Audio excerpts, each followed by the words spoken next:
Continue to shine a spotlight on Africa Month. We look at Nigerian literature. It's a treasure trove of stories that really reflect the country's rich cultural heritage, complex history, and also dynamic present as well.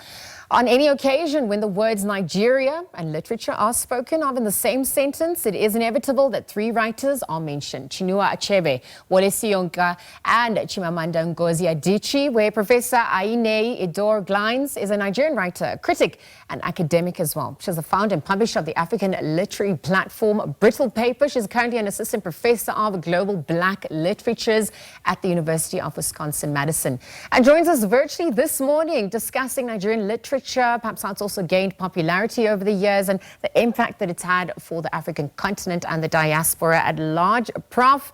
Ainehi, good morning, and thank you for making time to be with us here on the SABC at this hour. Good morning. It's a delight to be here with you. Prof, let's delve in. I mean, as editor of Brittle Paper, a literary platform on African literature, perhaps you could share a little bit more about the work that is ongoing through that platform. So it's Brittle Paper has been around for over 10 years now, and we publish daily news on African books, on African writers winning awards, signing book deals, on publishers doing innovative things. We essentially just cover the African literary scene globally for readers all over. Yeah, and I mean, reading your work, aside from using the platform to promote African literature, I mean, one can't also help but encounter the literary activist in you also emerging. And I wonder if activism is something that you were actually drawn to due to the African condition at large. I think it's an interesting way to put it. So now I don't see myself as an activist in the traditional sense of the term. Okay. I might think of myself more as something I would refer to as an information activist. In a world where information is everywhere, the problem is not access. The problem is making information meaningful for the right people at the right time and in the right place. And the work I do at Brittle Paper and also as a literature professor creates a space for African voices to be heard above the noise, so that we can have a place to go where we can see what African literature looks like, what the scene looks like, you know, what we care about as a culture, and also to let the world see that we are doing amazing things in the global literary space. Well, absolutely. And I mean, you can just see how well it's been received. And I wonder if you could even speak to what drives the appetite for Nigerian literature, Nigerian stories in the global literature scene at large.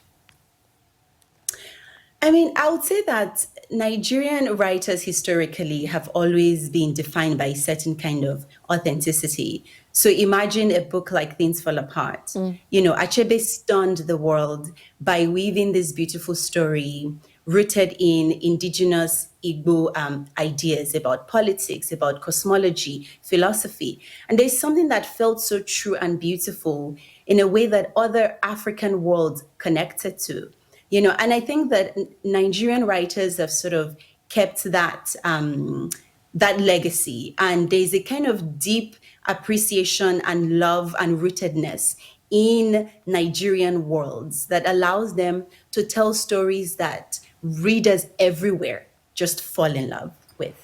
Well, speaking about cosmology, speaking about the infusion of philosophy and authentic storytelling, beyond Chinua Achebe's published Things Fall Apart, who can forget Wole Soyinka? Of course, a Nobel Peace Prize winner, commander of the Order of the Federal Republic of Nigeria. Tell us a little bit more about his contribution to the literary scene and the agency that he's also added for the continent at large. You know, Wole Soyinka is special in so many different ways. I would say, one, he's a kind of writer that we probably don't see a lot of these days anymore. He's been very successful as a novelist, as a playwright, as a poet, and he was also an actor in the sense that this is somebody who did a lot of amazing things on stage. That's why he's just a brilliant mind altogether, and also a deep philosophical thinker. I don't know if they make writers like that anymore. And so he's really special. But I would say that one of the most powerful legacies that Soyinka is living in African literature is his activism.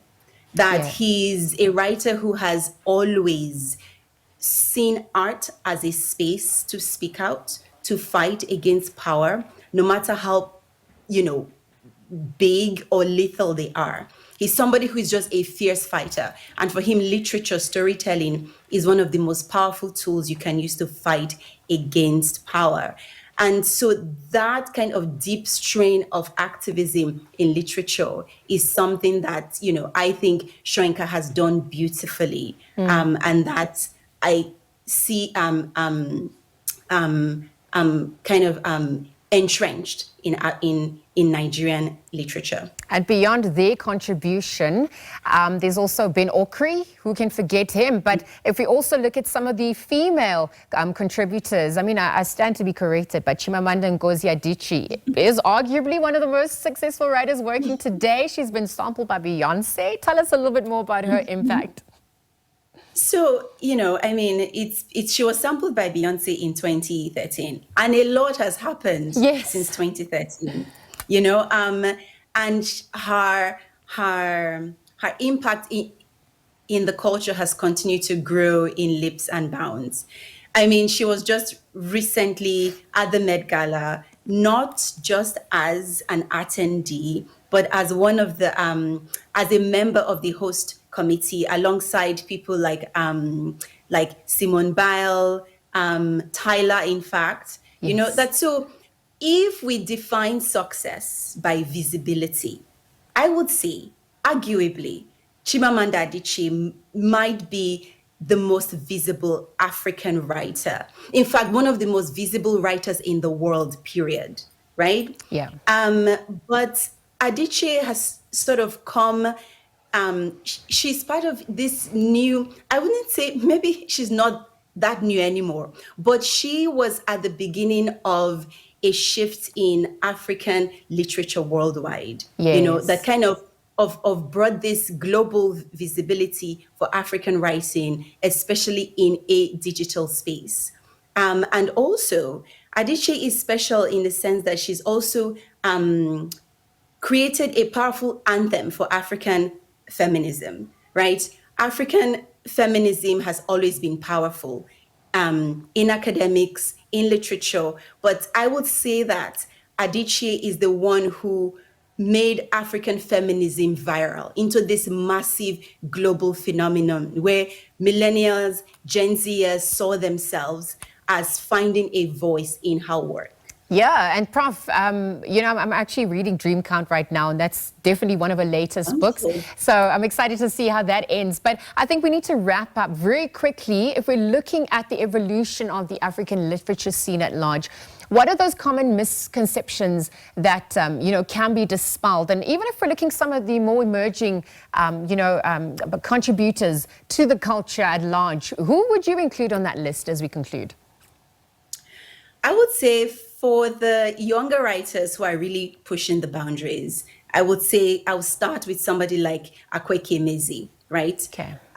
Someone who has kind of really pushed fantasy in ways that are just mind-blowing.